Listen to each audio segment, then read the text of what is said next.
Ivan කියලා සාදරෙන් ආදරෙන් පිළිගන්නවා BISL පොලිටිකල් YouTube නාලිකාවට වීඩියෝ 3ක් ගෙනල්ලා තිනවා. බලන්න ලෑස්ති වෙන්න channel එක subscribe කරන්න, bell icon click කරන්න, notification දාගන්න, වීඩියෝ එක බලද්දි like කරන්න, comment කරන්න, share කරන්න, WhatsApp කරන්නත් පුළුවන්. ජෙප් එක නොවන ඕනම කෙනෙක්ට. හරි. අපි පළවෙනි වීඩියෝ බලන්න.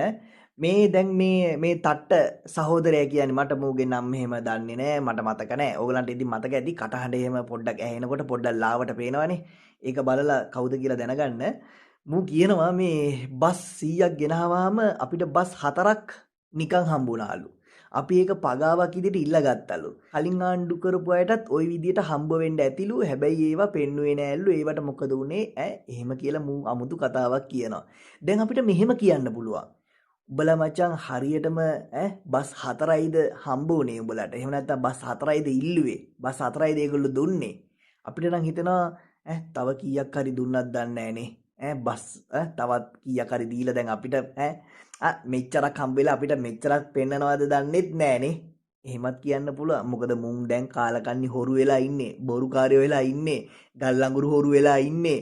අපිට කෙල කරලා තියෙන්නේ. අපිට එහෙමත් හිතන්න පුළුවන්. ඉතින් මුන් හැම එකම කියනේ ඔක්කොම මුන් මේ දෙවිවරුද කාලකන්ණි පෙරේත හිඟන 70 මුන් එකම ඇඳුම ඇඳලා අපිටත් කියනවා අඳින්නලු දවස් ගණන් එකම ඇඳුම හොදන්න එපාලු දවස් 3-4කට සැරයක් හොදන්නලු එක වේලක් කණ්ඩලු මේ වගේ කාලකන්ණි තමයි මේ කියන්නේ. මුන්ව විශ්වාස කරන්න පුළුවන්ද?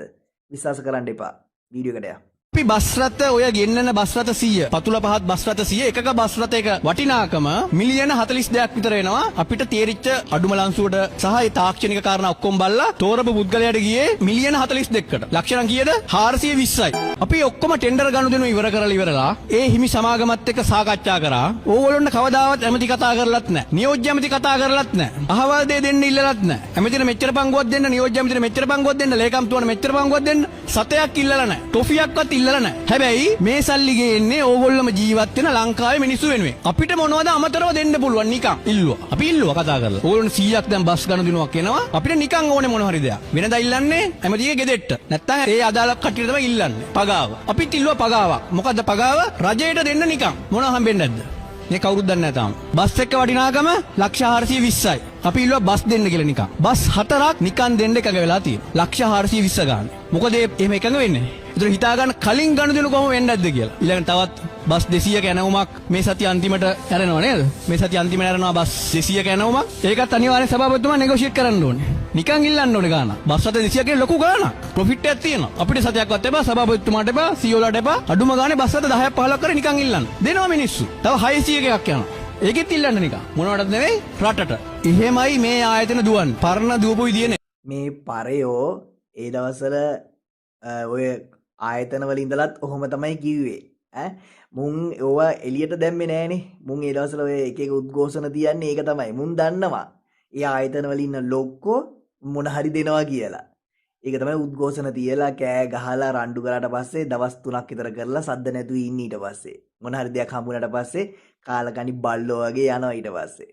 දුන්න දෙයක් අරගෙන. පෙරේත 70 දැන් මුන් ඒව දන්නේ හින්දා තමයි ඔය ඉල්ලන්නේ. ඒවා දැන් මුන්ගේ කටීම පිටත් වෙනවානේ. උඹලට ඒවා තේරෙන්නේ නැද්ද?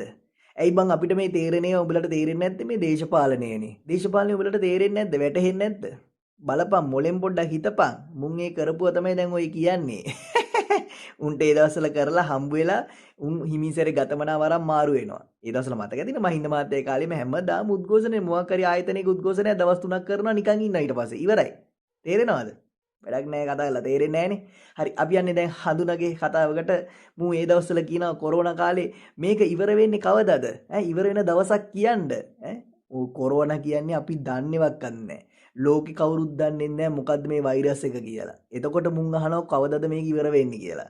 දැන් මේ යුද්ධ කාලේ මූ දැන් කියනවා ඒක ඉවර වෙන දවසක් අපි දන්නේ නැහෙනි කියලා. යකෝ මේක ට්‍රම්ප්ටයි ඉරානෙටයි එක විනාඩියෙන් නවත්තන්න පුළුවන්. එක විනාඩියෙන් හෙට නවත්තන්න පුළුවන්. තව විනාඩියකින් නවත්තන්න පුළුවන් යුද්ධේ. කොරෝනා එහෙමද? එක විනාඩියෙන් අපිට නවත්තන්න පුළුවන් වුණාද? එක විනාඩියෙන් නවත්තන්න පුළුවන්ද? එහෙම වැඩක් නෑනේ කතාව. වීඩියෝ ගහලෙමු. ජනාධිපතිතුමා දිනයක් කියන්න. මෙන්න මේ අහවල් දවසේ එනකොට මේ කොරෝනා වසංගතය මේ රටෙන් තුරන් කරනවා. බැරි නම් කරගන්න පුළුවන් කෙනෙකුට බාර දීලා මම යනවා කියලා කියනවා. මොකද දැන් මේක තියෙන තත්ත්වය අනුව අපිට තේරෙන්නේ නෑනේ. කවදා ඉවර වෙනවද කියලා. ඉක්මනින්ම ඉවර වෙනව නම් හෙට ඉවර වෙනව නම් හොඳයි.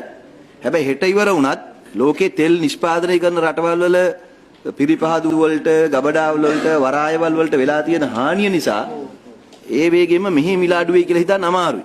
ලොක්ඩවුන් කරන්න බෑනේ අපිට සම්පූර්ණ. උඹලා දැන් දැන්ටම ලොක්ඩවුන් කරලා තියෙන්නේ. උඹලා නෑ කියන්නේ කොහොමද? උඹලා දැන් අපිව ලොක්ඩවුන් කරලා නේ බන් තියෙන්නේ. පාරේ යන්න පුළුවන්ද බස් එකක? දැන් බස් එකේ ටිකට් එක කීයද? එතකොට තෙල් තියනවද? තෙල් වල ගණන් කොහොමද? වාහනයකවත් යන්නේ උන්ට යන්න පුළුවන්ද? එතකොට දැන් අපි ගෙදර හිටියා නම් ෆෑන් එක දාගන්න පුළුවන්ද? කරන්ට් එක ලයිට් පාවිච්චි කරනවා, ලයිට් දාගෙන ඒව මේව කරගෙන ඉන්න පුළුවන්ද?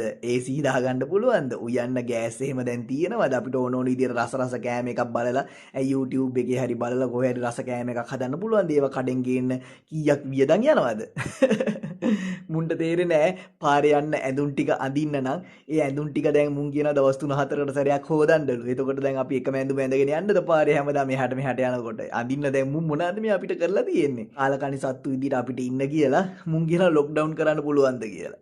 මුන් දැන් අමුතුම විදියට අපිව ලොක්ඩවුන් කරලා තියෙන්නේ. කාලකණි 70. යා වීඩියෝ එකට ගෙනාව අවසාන එක බලන්න. මේක හරියට අර වඳුර ගෙවල් හදන්නේ. වඳුර ගෙවල් හදන්නේ තෙමුණට පස්සේ තමයි. වැස්ස වැහැලා තෙමුණට පස්සේ තමයි වඳුර ගෙවල් හදන්නේ. ඒ වගේ තමයි මේ ආණ්ඩුවත්. අනුර මහත්තයා ඇවිල්ලා එයා කියන්නේ අමාරු වුණාට පස්සේ ඇවිල්ලා. එයා අමාරු වෙන්න කලින් කියන්නේ නැහනේ. දැන් මේ දැන් දිට්ටුව කුණාටුව එන්න කලින් පණිවිඩ ආවා. ගණන් ගත්තේ නැහැ. ඒ වගේම දැන් මේ යුද්ධය ඇති වෙනවයි කියලා මුළු ලෝකෙම දැනගෙන හිටියා මේ ආණ්ඩුව ඇරෙන්න. ඒකනේ කිව්වේ අපේ ළඟ අපිට හෝමෝස් ප්‍රශ්නයක් නැහැයි කියලා. ඒ උත්තර වලින් පේනවනේ.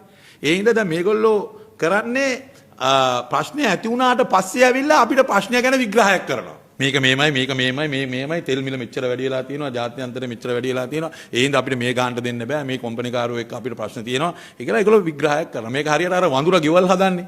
වඳුර ගෙවල් හදන්නේ තෙමුණට පස්සේ තමයි. වැස්ස වැහැලා තෙමුණට පස්සේ තමයි වඳුර ගෙවල් හදන්නේ. ඒ වගේ තමයි මේ ආණ්ඩුවත්. අරුබුදේ නිර්මාණය වුණාට පස්සේ තමයි උත්තර හොයන්නේ. ඉතින් හරිනේ කතාව.